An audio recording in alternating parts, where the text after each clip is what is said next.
देखिए, मुझे लगता है कि कांग्रेस पूरी तरीके से निराश, हताश हो चुकी है।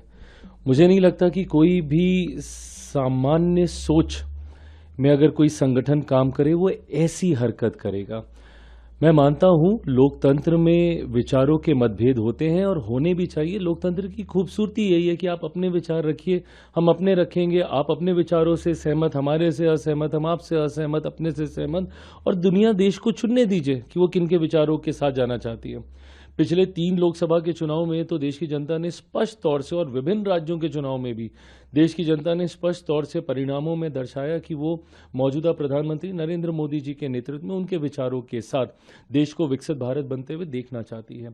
पर ऐसे में तकलीफ तब होती है जब कांग्रेस, आप लड़िए ना जितना लड़ना है, चुनावों में लड़िए, एक दूसरे के सामने चुनावों में आप अपनी बातों को रखिए, सदन में लड़ लीजिए भैया। सदन में, लोकसभा के अंदर आप सदन को चलने नहीं दे रहे, पार्लियामेंट को आप फंक्शन नहीं करने दे रहे, वहां तक भी ठीक है, बर्दाश्त किया।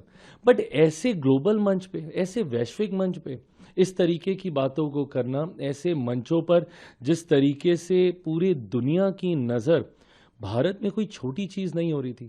भारत एक ऐसा देश जो आज एआई के सेक्टर में अपने आप को अग्रणी श्रेणी में लाके खड़ा कर रहा है, उस मंच पे जहाँ पे दुनिया भर के वैश्विक मीडिया की नज़र है, वहाँ पे आप इस तरीके की हरकत कर रहे हैं। किस छवि में आप देश को दिखाना चाहते हैं?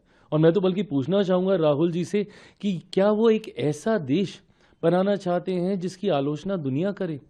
आज जब ये एआई समिट हो रहा है, जब दुनिया तारीफ कर रही है, आप मुझे बताइए, एक से एक देशों के राष्ट्रीय अध्यक्ष यहाँ पे मौजूद थे।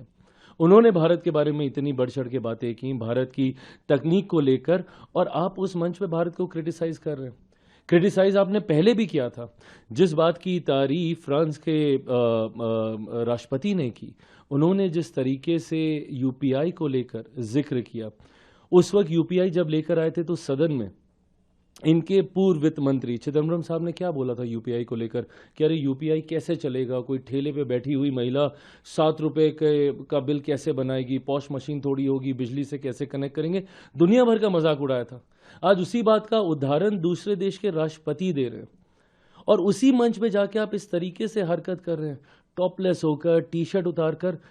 और मुझे ये विरोध प्रदर्शन का तरीका भी नहीं समझ में आया। मतलब मर्यादा तो रखिए कम से कम, वहाँ पे महिलाएं हैं, बच्चे हैं, सब हैं, आप टी शर्ट उतार कर, आप अर्धनग्न होकर आप इस तरीके से वहाँ पे विरोध कर रहे हैं, दुनिया के सामने आप देश का मजाक बनाना चाहते हैं। ये कुछ ऐसे विषय हैं जहाँ पे आपको एकजुटता दिखानी होगी। और ये कौन सी सोच के साथ कांग्रेस, और यही कारण है कि कांग्रेस का ऐसे पतन हो रहा है।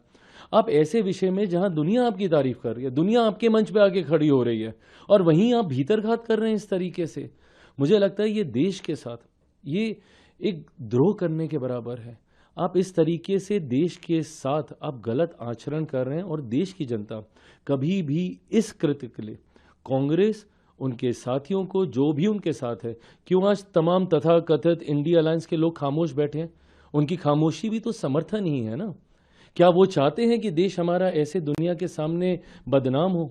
आज हम लोग देश में हर सेक्टर में एक नई पहचान बनाने जा रहे हैं। विश्व अपने बाजार हमारे लिए खोल रहा है, एफटीएज हो रहे हैं, ईयू जैसे, ईयू के साथ, यूरोपियन यूनियन, यहाँ पे एक साथ 27 देशों के साथ हम लोग एफटीए कर रहे हैं, ट्रेड एग्रीमेंट्स और देशों के साथ हो रहे हैं एक के बाद एक। जहाँ वैश्विक बाजार हमारे लिए खुल रहे हैं, वहीं दुनिया भर के लोग भारत आना चाहते हैं, भारत को एज अ डेस्टिनेशन देखते हैं। और यही बात शायद कांग्रेस से बर्दाश्त नहीं हो रही, और अपने ही देश की छवि को खराब करने के लिए जो कार्य इन्होंने किया है, उसकी जितनी निंदा की जाए उतना कम है।